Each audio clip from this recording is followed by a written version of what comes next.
Good morning, LinkedIn friends, HubSpot Nation. Welcome to another episode of Let's Build AI Skills with Nico, George, and Chris. Nico is on assignment today, but we've got a special guest joining us today, George.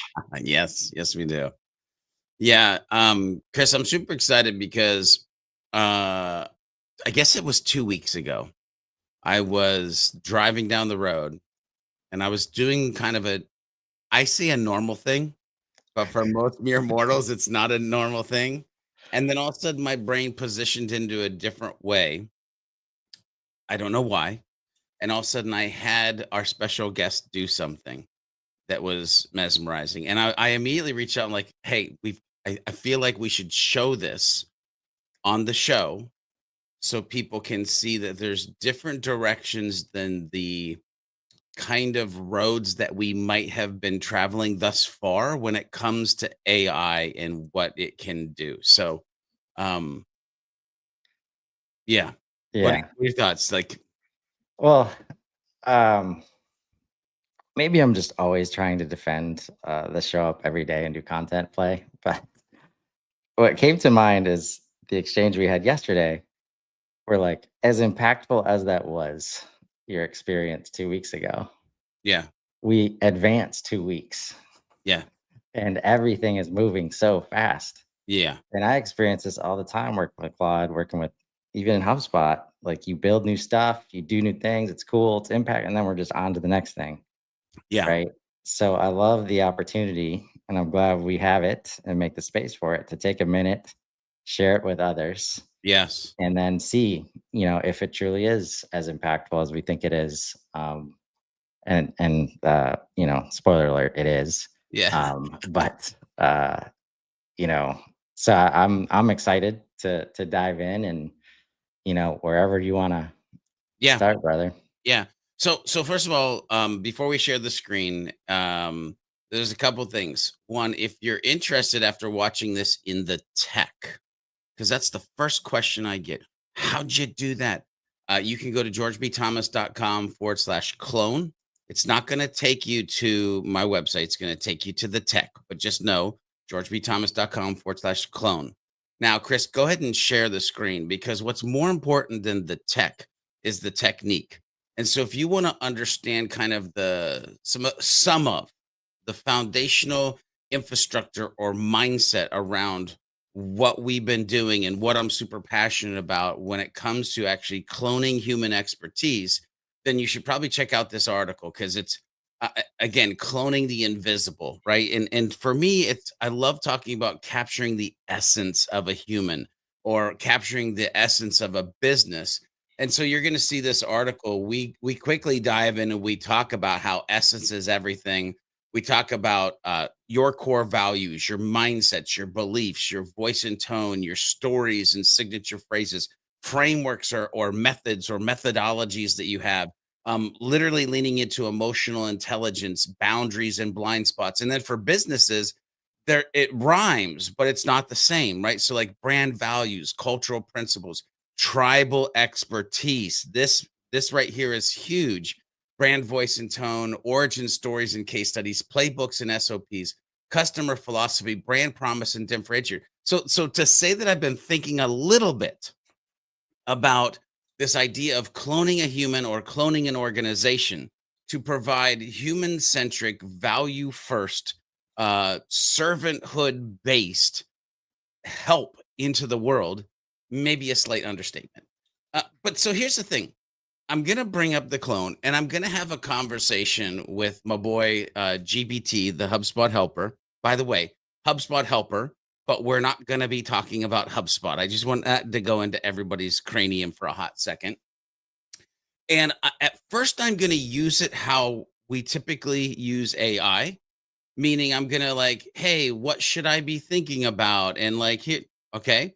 But then I'm gonna give a shift and then I'm just going to let it do its thing. And then, Chris, you and I can kind of talk about that shift. And so I'm going to go ahead and call it, do a voice here, and we'll start a call.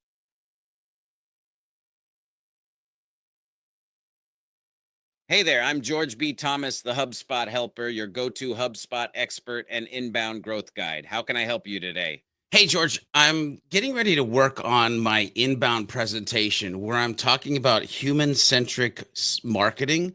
And I'm using the superhuman framework for marketing of purpose, passion, love, and persistence.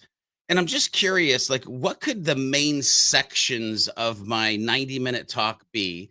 And maybe what are some bullet point things that I could talk about in each section? All right, so for a 90-minute talk on human centric marketing using the superhuman framework, the main theme could be something like transforming marketing through purpose, passion, love, and persistence. It's bold, it's clear, and it sets the stage for a journey that's both practical and inspiring. Now, let's break this down into sections. Start with purpose. This is where you dig into the why behind marketing. Talk about aligning strategies with a deeper mission, not just chasing metrics. Share examples of brands that lead with purpose and how it creates authentic connections. Next, move into passion. This is all about energy and enthusiasm. Highlight how passion fuels creativity and So, George, I have a innovation in question. campaigns. Can we back up to purpose? And can you maybe talk about like what we would do if we broke it down into the how, what, why, and who? All right, let's break purpose down into the how, what, why, and who. Starting with the why, this is the heartbeat of purpose. Why are you doing what you're doing? It's about the deeper mission, the impact you want to create, and the value you bring to the humans you're serving. Then the what. This is the tangible expression of that purpose. What are you offering? What's the product, service, or message that aligns with your mission? All Next, right, the George, how. This I, is where I, I strategy have a meets question. execution. George, here's what I want to do actually. Let's back up for a second. I want to go to the intro. Like when I step on stage, I want it to be super dynamic. And I really want to paint this picture of like Mad Men marketing. And then all of a sudden there was inbound marketing. But how today, because we're in what most people call an AI powered world, but I call an AI assisted world, how we need superhuman centric marketing. And so can you just kind of tell me what would like the storyline look like for this like Mad Men to inbound to superhuman centric marketing? What talk me through that, please? All right, picture this. You step on stage, and the first thing you do is take the audience back to the 60s, cue the imagery of Mad Men, cigarette smoke, whiskey glasses, and marketing that was all about interruption. You paint the picture of a world where the loudest voice won, where ads were about pushing products, not connecting with people. Then you shift gears. You introduce the dawn of inbound marketing, this revolutionary idea that flipped the script. Suddenly, it wasn't about interrupting, it was about attracting, it wasn't about shouting, it was about All right, George, I have a listening. You question. show how I love where you're going, and here's what I want you to do. When you get to the point where you're talking about inbound marketing, I want you to make sure you bring up Brian Halligan, Dharmesh Shah, as well as HubSpot. But what I want you to do right now for me is I actually want you to step on that stage. I want you to actually just present the intro to me and the people who are watching and listening right now like I was stepping on stage. Can you go ahead and just give me that intro like a professional speaker would, paying attention to all the best practices of communication and engagement, please? All right, picture this. I step onto the stage, the lights dim just slightly, and I take a deep breath. Then I say, ladies and gentlemen, let's take a journey. Imagine it's the 1960s. Marketing is all about the loudest voice in the room. Picture Don Draper, cigarette in hand, whiskey on the desk, crafting campaigns that interrupt your favorite TV shows. It was bold, it was brash, and it was all about selling, not connecting. I pause, let that sink in, and then continue. Fast forward to 2006. Two guys, Brian Halligan and Dharmesh Shah, had a crazy idea. What if marketing wasn't about interrupting people, but attracting them? What if we could create value, build trust, and let people come to us? That's when inbound marketing was born, and HubSpot became the engine driving this revolution. Then I lean in. lower my voice just a touch for effect and say, but here we are today in an AI assisted world. The rules have changed again. It's not just about inbound anymore. It's about being superhuman. It's about marketing with purpose, passion, love, and persistence. It's about putting humans at the center of everything we do. And then I'd pause, look out at the audience, and say, so, are you ready to explore what it means to be superhuman in your marketing? Let's dive in. Boom. That's how you set the stage. What do you think? I think that that's something that is the beginning of me crafting a dope storyline for an intro to my inbound talk. And so Chris, you can see the difference of like asking it for things in paragraph style or asking for bullet points or like what do you think versus like hey, I want you to do this thing. And like brother, I know where I would pause. I now know when I would move to the right side of the stage or the left side of the stage. Like I can even feel almost the mood shift of like because he's like, and then I lean in and I say, like, as a professional speaker, like, did I not only create a HubSpot helper, did I create a professional speaking coach that if I give it, because I didn't even give it a document. Imagine if I gave it a document of the outline or a historical presentation or anything like that and said, how can we make this better? Or how could I do this intro? Or like, here are my current speaker notes. Like, can you look at those and like how get anyway? Yeah. Uh, man. No, you created a clone of yourself. Like your experiences, your insights, like, and I kind of like it that we didn't you didn't give it like the documentation, the best practices, the like all this stuff. I think a lot of humans are at risk of biasing AI Yep. by feeding it all these human best practice stuff. But interesting things came to mind. The first one was like, if you're out there wondering why George would want to do this, um, instead of like try to create conversations with him, the human, because that makes more money and he has more control and just all the reasons we usually come up with not to innovate. Like the reality is, and what we've been experiencing as we do more content is that user base is exploding, and there's lots of people, probably more than actually do know George B. Thomas, who don't know George B. Thomas. Yeah.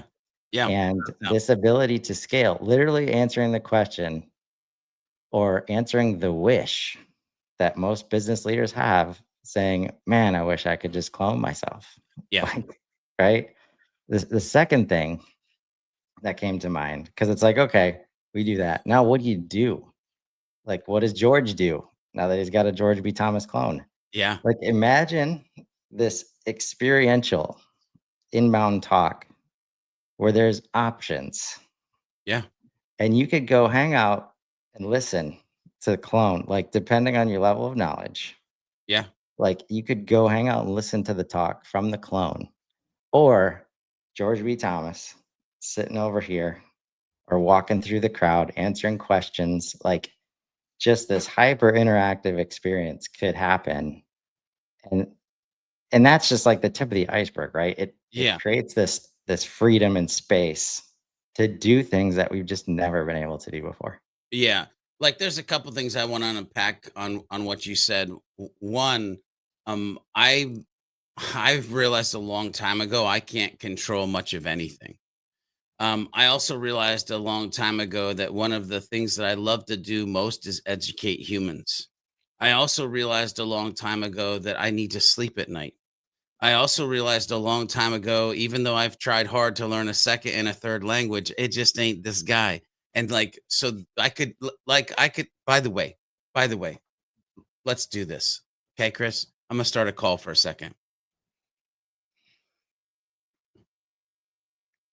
Hey there, ready to nail that intro and blow minds with your take on Mad Men, Inbound, and the whole superhuman marketing vibe? Let's Yeah, make that stage yours. yeah, George, I am actually. But this time, what I want you to do, I want you to go ahead and do that intro just like you did. But this time, I want you to do it in Spanish for me, please. Claro que sí, aquí va. Damas y caballeros, prepárense porque estamos a punto de sumergirnos en el mundo de Mad Men y ese toque de marketing superhumano que todos necesitamos. ¿Sabes qué hora es? Es hora de elevar tu juego al siguiente nivel. I mean, just I don't even know what to say. Like, So imagine that situation I just described, except everybody that comes in the room, no matter where you're from, no matter what language you speak, you can, put the earpiece on or whatever and yeah, listen to it in the language that works for you. yeah. So for me, like anybody who has been paying attention to me, they've probably heard me say, for me, it's all about the ripples, right? And so when I think about why did I, as George B. Thomas, get so passionate about creating the clone, because my dude right here, he creates ripples. And Chris, here's what I've been paying attention to very closely around like this beginning kind of beta launch phase that we've been in. I've had people who have sent me videos that they put online to their audience of like, typically I would be working on a HubSpot workflow for the next couple hours, but because of the George B. Thomas HubSpot helper clone, I'm outside enjoying the weather and I can actually spend time with my family. I've got on LinkedIn, there was literally like a German testimonial that I had to like have LinkedIn like redo it so I actually knew the good stuff that was being said. I've had agency owners, small agency owners, give me testimonials about how it's helping them build their business. But the one that almost brought me to tears is I got an email that the guy said, I got the job and I'll continue to use the clone to grow the business. Like, I'm not there. And guess what? I didn't have to charge him 2,500, 5,000. Like, and that's what I want everybody to realize. When I sat at the table with my friends, Darren Vermost and Mick Hunt one weekend, and they were pushing me to do this. Because by the way, I was kicking and screaming. Everything spiritually in me was saying, is that like playing God? I don't know if I should play God. Like, should I create a second version of myself? And I came kicking and screaming. But like once I did it and once I saw what it was able to do, I was like, oh, no, this is an amplification of who I am. This is an amplification of the potential ripples. And by the way, the second highest user is an employee in the organization. In your organization. My organization. Yes. The second highest is an employee in my organization, because I talked about like here I'll go back to what I'm saying. I realized a long time ago your boy can become a bottleneck. And if all of a sudden somebody can ask it a question about how they should train somebody or how they should teach something or how they should do something, and they don't have to come to me unless that makes no sense or it doesn't know. Because by the way, I'll get an email if it doesn't know. There's a question that I can't answer, George. You need to jump in. But like, so we have, the version that you're seeing externally, the HubSpot helper, but we have an internal one. We also have a content creator version that is just programmed to like use all of our 17 million words in the database to help us spin around and then create content based on it. And so like being able to, and I've talked about this historically, augment yourself, enable your teams. Like John, my dude, come on. Like literally, like John, by the way, John is one of the users of the clone. John is an amazing human.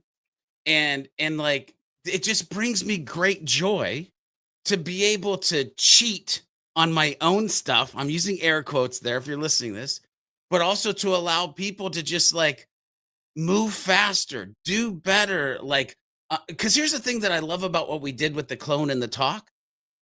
And my buddy, Dean Delisle, years ago, he said, dude, you're a transition specialist. I've just watched you pivot for this. The ability to talk to the HubSpot helper allows me to pivot, listen, think, and ignore it or go in a different direction, right? Because I could literally open this up and be like, actually, I hate this intro. What are 3 other, you know what? Dang on it. I'm going to just start a call. I'm going to start a call. Hey, ready to crush that Spanish intro and make it effing unforgettable this time? Let's do this. Hey, George, actually, I want to go back to English and thank you for not completely cursing on a live episode. That's amazing. But, George, I don't know if I like that intro idea. Can you just talk me through maybe, I don't know, 2 or 3 other ways that I might make a really impactful intro to this talk that I'm doing at Inbound 2025 so that I can think about which way I want to pivot or turn to bring the best to the audience? What are your thoughts? All right, let's shake it up a bit. First, you could kick off with a bold, unexpected statement that challenges the audience's assumptions. Something like, everything you think you know about insert topic is wrong. That kind of opener grabs attention and sets the stage for a transformative talk. Second, you could start with a personal story that ties directly into your topic. People love stories, especially when they're raw and relatable. Maybe it's a moment of failure that led to a breakthrough or a quirky experience that taught you a key lesson. George, Third, I'm you super could go curious. interactive George, right I have out a of the gate. question. Ask the audience a George, I have a provocative question. or have them. George, I have a question. You just mentioned telling a story. Is there a story about us, you, me, that you would think that I could tell in that moment? Man, you know what? There's a story that jumps to mind. It's that moment when we were talking about imposter syndrome and burnout, how you're out there pouring your heart into helping people, but sometimes it feels like you're running on fumes, right? That's real. You could share how we've had those conversations about the pressure to be perfect and how that pressure can actually hold us back from being our best selves. The audience would connect with that because let's be honest, who hasn't felt like they're not a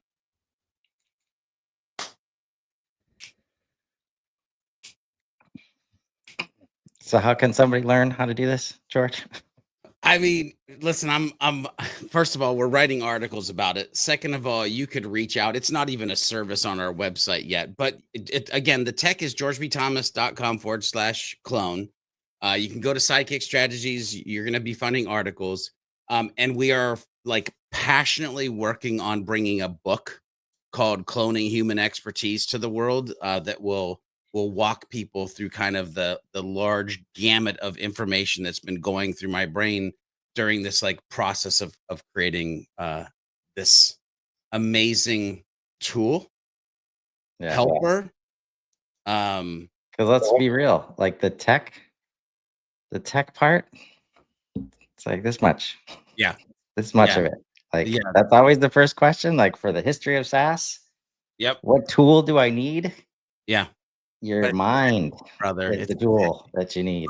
So I gotta say this because I there was a place during the clone build that I came to a crossroads that I'm not sure too many humans would have picked the choice that I picked, but it's a very important choice. I could have easily trained the clone on everything that we've taught about HubSpot, and that's it. But then it wouldn't been a clone of me. It would have been a clone of HubSpot knowledge. And there's been this thing that my friend Liz Moorhead and I have talked about in episodes of Beyond Your Default, where we talk about showing up as a whole ass human. And I came to this crossroads where I realized I need my clone to show up as a whole ass clone. And so that's why not only does it know about HubSpot, but it could walk me through a morning meditation. It can help me with my inbound talk. It can it can it can do a lot. And it can do a lot for others based on that it's showing up as a whole ass clone because I a couple of years ago decided to show up as a whole ass human, and that's what makes it special. Yes. literally somebody getting help with a workflow while George is here live teaching about the value of cloning your expertise. Yeah. Like that's it, man. Uh, yeah, it's a world of abundance. This is one of the ways you can leverage it to help others.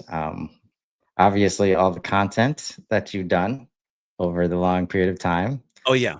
has helped you spin this up very quickly. Yes. So But maybe one last word yeah, for those who maybe haven't done a bunch yeah, of content. you can train it. And here's what I'll say too. Um, my I've always loved content creation, but my perception of the importance of creating more content, like 10x when I brought the clone beside me, because I realized, what have I done all my life? I've educated to execute to educate, right? I've educated myself to execute and then educate others. And so if I educate and I execute and I educate my clone, then all of a sudden my clone can execute the fact that it's going to educate more humans. And so there's this flywheel effect, which, by the way, is a subline of the book, A True Flywheel Model. There's this flywheel effect between content creation, adding value, and like helping people execute on the things that they need to execute on.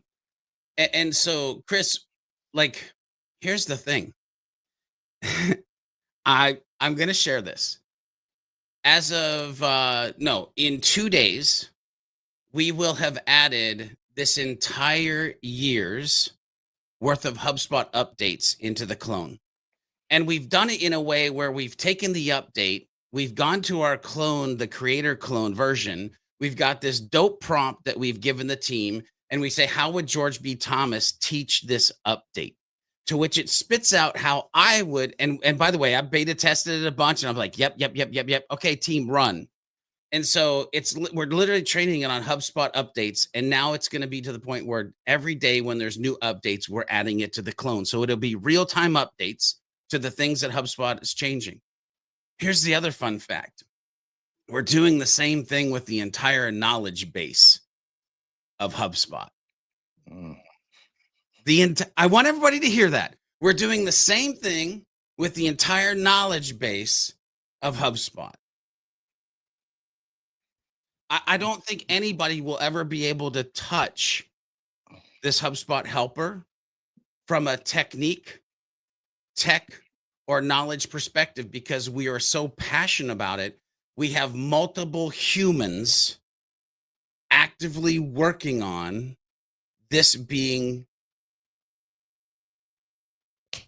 If you think you know, you have no idea. Until next time, folks, we hope you enjoyed meeting GBT clone today. Does it have an official name, George? So everybody calls it the HubSpot helper, like GBT HubSpot helper, which is fine because the main point is helping people with HubSpot. But again, it can do so much more. I mean, I forever want to call it Chat GBT. So I tried to buy that domain, by the way, and it was like $60,000. I was like, nope, not happening. Next time we'll sell a few more memberships to the There clone, we go. right? There we go. All right, everybody. Well, we're going to jump and continue providing value on the Wake Up Customer Platform show. So until next time, everybody have a great weekend. Thanks, everybody.